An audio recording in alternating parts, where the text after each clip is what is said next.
Сәлем достар, сәрсенбі сәтті күн болсын, қадірлі кітап сүйер оқырман қауым.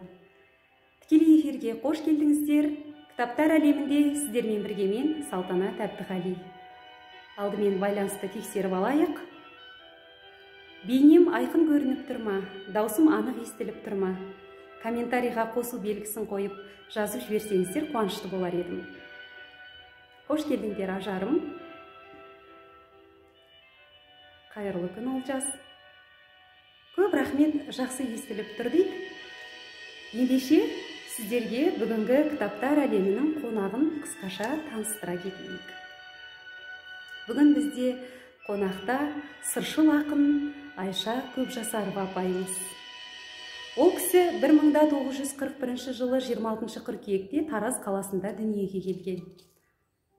Қазақ мемлекеттік университетінің филология факультеті Қазақ тілі мен әдебиеті бөлімін бітірген.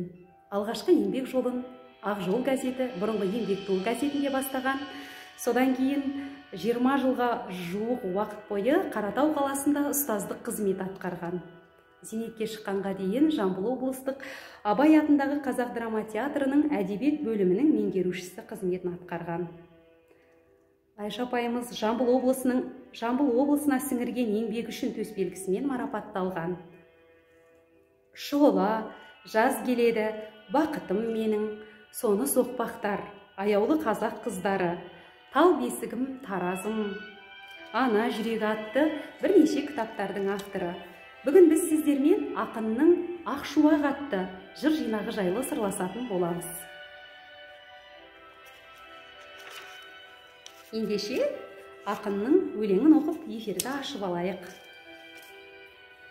Ақ түн атам, мұз болсын, суық болсын, шыны болсын.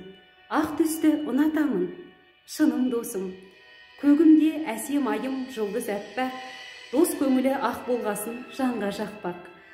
Кеудеме нұрын құйса әппақ сезім, ол менің қайта туған әппақ кезім. Ақ тілеу жаратарым кірсіз көңіл, нұрлы жүз сүйетінім мұңсыз өмір. Жыры да, сыры да көп ақ жүрегім. Дақтанып қалмаса деп сақ жүремін.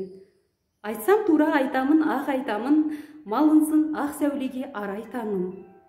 Жетелесе алға күн ақ үмітпен, арманым алдан шығар мені күткен. Алланың бір есімі ақ болады, ақ ниетті кісіге бақ қонады. Алмастай ар намыстың ақ келбеті, сүйенер ақ шындыққа жердің беті. Ақтыққа кіндігінен байланып жер, бұзалмай тепетеңдік айналып жүр. Мұз болсын, суық болсын, шыны болсын, ақ түсті ұнатамын, шыным досым. Ақ ұғымы ұлтымызда ұлпадай сезім тазалықты, тұнықтықты ту етет, ұнатады. Мұз болсын, суық болсын, ақ түсті ұнатамын деп жырлағанына Айша ақынның риясыз сенесіз. Дос көңілі ақ болса, айналаң түгел ақ шуаққа малынып тұрса, өмірің одан әрі нұрлана түсетін секілді. Алмастай ар, намыстың ақ келбеті. Осы өлең жолдарына қарасаңыздар, сөзбен сурет салғандай. Әдемі үйлесіп тұр. Ақ ниетті кісіге бақ қонады деген тамаша мақал бар халықтан алғанда. Ақын жердің өзін орбитасынан аққа байланып шалмай жүргендігін шебер жеткізген. Бір-бірімізге ақ тілек тілеп жүрейікші, сонда өміріміз мәнді де сәнді бола түспек. Ары қарай кеттік достар. Сәттілік дейді. Шексіз алғыс жанар гүлім. Саулығыңда ақыл қайрат күшінде, ақ тілегім пәк тілеуім үстінде. Балғылықты бұлдыраған құлыным, ауырмашы өңің түгіл түсіңде. Жарқын шығып сыңғырласын дыбысың, хан базардай болсын думан үй ішім. Болған менен баз біреуге қиындау, кеңей түсер шудан менің тынысым. Жүргізетін бар үлкенге әмірін, тәй-тәй басқан тәңірім, қоса ұрып халге түсем беймаза, Қызса денең, артық соқса тамырың. Ақ сәбиім, түсінмейлі түсінбе. Ана тілек қартайсаң да үстіңде. Өмірімнің мәні нәрі бал шекер. Күндіз түгіл күліп жатшы түсімде.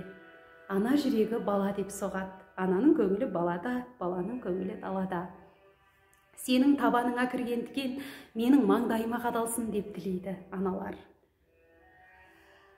Ақын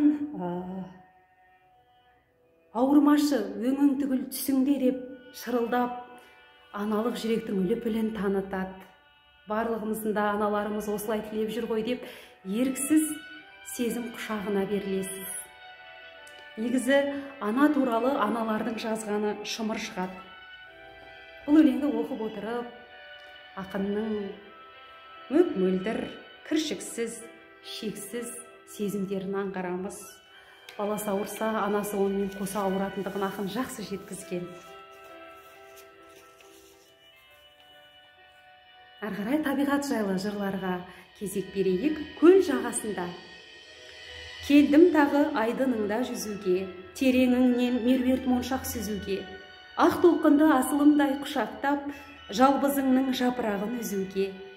Батар күнмен сәулеленіп үлбіреп, қоңыр кеште көлдің бетін нұр бөлеп, қарақат көз хас сұлудай қиылған, көзі жанып күліп тұрған мөлдіреп. Самалына сипалаған бетімнен, аймала деп күбірлеймін өтінем. Жан семіріп көңіл тасып барады, шабыт деген тұрма түртіп бір түлен.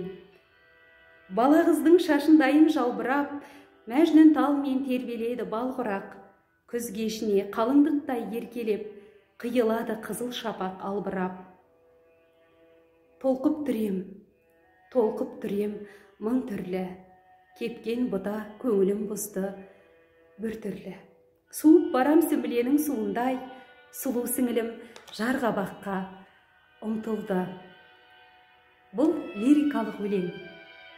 Өлең емес, сурет. Ақын көлдің жағасына келеді.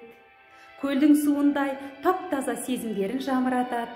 Екі бетін самалына сүйгізіп, сондай бір сері сезім күйлерін бастан өткереді.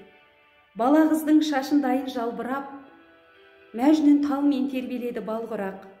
Күз кешіне қалыңдықтай еркелеп, қиылады қызыл шапақ албырап.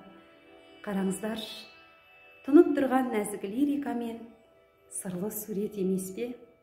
Келісесіздер ме? Тамаша өлең жолдары дейді. Рахмет, Ақтөре. Суып барам сүмбіленің суындай деп жырлайды ақын. Неткен қажап. Сұлу сіңілім жарғабаққа ұмтылды. Күздің келісті күнінде көлдің жағасында отырып, қиялыңды қалықтатқың келеді, шабытыңды шарықтатқың келеді. Осы өлеңді оқып отырып. Арғарай, Сібірдегі сағыныш, тағы да Мекке, ақ теңіз әсел толқындар, мәрмәр теңіз түрі келе атты тамаша өлеңдер бар. Десе де біз барлық өлеңді оқысақ, Ақшуақты әлі де оқып үлгермеген оқырмандар болса қызықсыз болып қалар. Ыстық көлге тоқтала кетейік. Көгілдір көл, көгілдір шырша жаға. Көңілде күй, көңілде жыр шағала. Қайнаған жағажайда айқаймен шу, құмығып көл бетінде тыншығама. Тыныштық жүзі көлдің мамыражай. Қалқиды шағалалар бабымен жай, жарқырап ақ бауыры таяу қонып, керіліп күміс көлде шомыладай. Ыстық көл Алатаудың шық меруерті, көрінген кәусәрінен шын келбеті, аспайды аясынан айнадай боп, ұқсаған толған айға шеңбер беті. Сабырлы ыстық көлім құшақ ыстық, шағалан ән жырымды ұшады естіп, аймалап ақ төсіңді күн көзі де, тап менше сәбиің боп құшады өстіп. Ыстық көлді жырламаған ақындар кемде кем шығар, мен өзім көп арнаулар оқыдым ыстық көлге арналған. Десе де Айша апайымыз басқаша жырлайды, басқаша сурет салады. Ыстық көл, кәусар сезімнің, тұнық табиғаттың тұмса тынысы, сарқылмас бұлағы.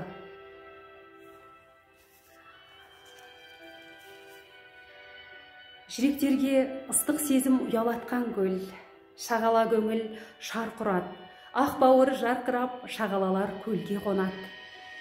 Ыстық көл Алатаудың шық меруерді, бұл енді дәлме-дәл табылған тың теңеу. Ұқсаған толған айға шеңбер берді. Көл жағасында отырып, тас лақтырған кезде шеңберлер пайда болады ғой, сондай шеңберлер келеді көз алдыңа.